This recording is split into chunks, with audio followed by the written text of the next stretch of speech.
চারদিকে কেবল পানি আর পানি, কোথাও যেন দাঁড়ানোর ঠাঁই নেই। ভরসা কেবল আশ্রয় কেন্দ্র, কিন্তু লাখ লাখ সিলেটবাসীর জন্য সেগুলোও অপ্রতুল।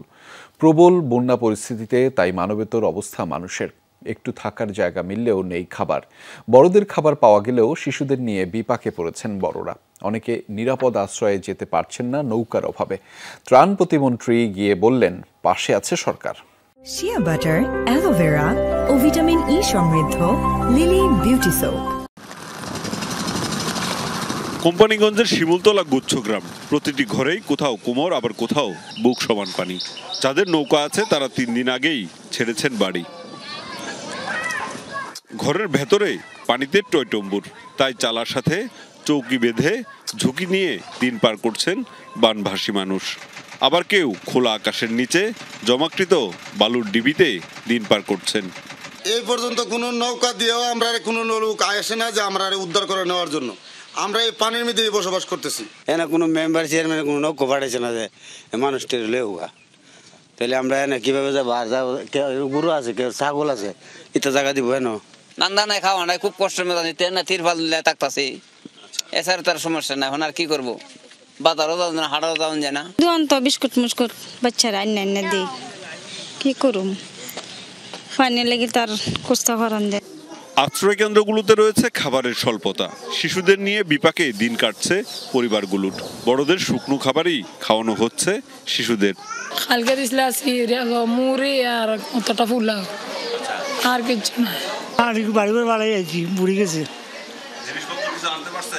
খাই না, খালি আর কোন আনতে পারছে না, সব বুড়ি গেছে। চিরামুড়ি বাজিয়া বিজাই বিজাই তো খাবার বুধবার কোম্পানিগঞ্জের বন্যা দুর্গত এলাকা পরিদর্শন করেন দুর্যোগ ও ত্রাণ ব্যবস্থাপনা প্রতিমন্ত্রী। বানভাসীদের ধৈর্য ধরে পরিস্থিতি মোকাবেলার আহ্বান জানান তিনি। দুর্যোগের জন্য আমরা সবসময় প্রস্তুত থাকি। সুতরাং আজকে যে দুর্যোগ দেখা দিছে, এই তো মাননীয় প্রধানমন্ত্রীর নির্দেশে আমরা এখানে এসে পৌঁছেছি এবং আমরা ইতিমধ্যে আপনারা শুনেছেন আমরা এখানে 20 লক্ষ টাকার আমরা ঘোষণা দিয়েছি। দুর্গত মানুষের পাশে থাকার প্রতিশ্রুতি দেন প্রতিমন্ত্রী। এই আশ্রয় কেন্দ্রে বেশ কয়েকটি ঘরে এমন কোমর পানি রয়েছে, আবার কোথাও হাঁটু পানি রয়েছে। এর মধ্যেই চৌকির উপর চৌকি তুলে সেখানে শিশুদের নিয়ে বসবাস করছেন পরিবারগুলো। তাদের দাবি, তারা নৌকা না থাকার কারণে এখান থেকে যেতে পারেননি। বন্যা যদি আরও বাড়তে থাকে, বন্যার পানি যদি বৃদ্ধি অব্যাহত থাকে, তাহলে হয়তো বিপদেই পড়বেন এই পরিবারগুলো। মাহবুবুর রহমান রিপন, যমুনা নিউজ, কোম্পানিগঞ্জ, সিলেট। দর্শক, এ পর্যায়ে সিলেট থেকে সরাসরি যুক্ত রয়েছেন আমাদের সহকর্মী মাহবুবুর রহমান রিপন। তার মাধ্যমে জানব সেই অঞ্চলের সবশেষ তথ্যগুলো। রিপন, এই রাতে দুর্যোগে কিভাবে আছেন সিলেটের মানুষ, সেটি একটু বিস্তারিত জানবো এবং সেখানকার পরিস্থিতিও আপনার মাধ্যমে একটু দেখতে চাই, দেখাতে চাই দর্শকদের। রেজা, আসলে এই দুর্যোগের এই সময়টুকু যারা বাড়ি ঘরে রয়েছেন তাদের জন্য প্রতি ঘন্টা প্রতি বছরের মতো।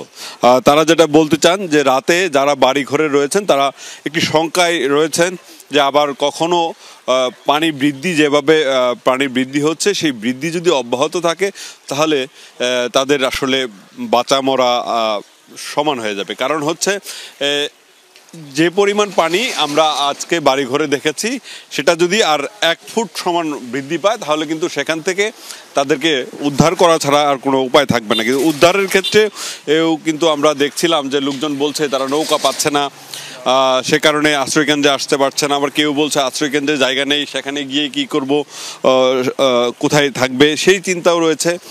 নিজের আসবাবপত্র ফেলে আবার আশ্রয় কেন্দ্রে যাবে, এখানকার নিরাপত্তার বিষয় রয়েছে। যারা দীর্ঘদিন সংসার করেন, সংসারের জন্য যে সকল জিনিসপত্র কিনেছেন সেগুলোর মায়ায় অনেকেই কিন্তু আশ্রয়কেন্দ্র ছাড়ছেন না। কিন্তু প্রতিটি রাত এবং প্রতিটি মুহূর্ত তাদের জন্য খুবই কষ্টের মনে হয়েছে আমাদের কাছে। এছাড়া যারা আশ্রয়কেন্দ্রে রয়েছেন তাদেরও কিন্তু নানা ভোগান্তি রয়েছে। যারা একটু সচ্ছল তারা রান্না করার ব্যবস্থা রয়েছে, তারা রান্না করে খাচ্ছেন। যাদের সেই ব্যবস্থা নেই তারা কিন্তু শুকনো খাবার খেয়ে থাকছেন।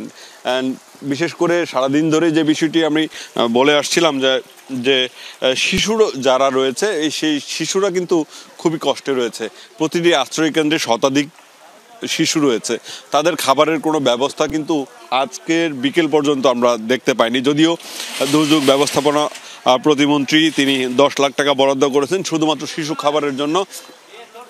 তিনি যেটা বলতে চেয়েছেন যে এই বরাদ্দের টাকা যাতে দ্রুত শিশু খাবার আর কিনে এসব আশ্রয় কেন্দ্রে দেওয়া হয়। এবং আশ্রয় কেন্দ্রে যে অবস্থা আমরা দেখছিলাম, ভিতরের দিকে কিন্তু আরও খারাপ অবস্থা, সেখানে কিন্তু আসলে ত্রাণ কিংবা সহায়তা পৌঁছাচ্ছেই না।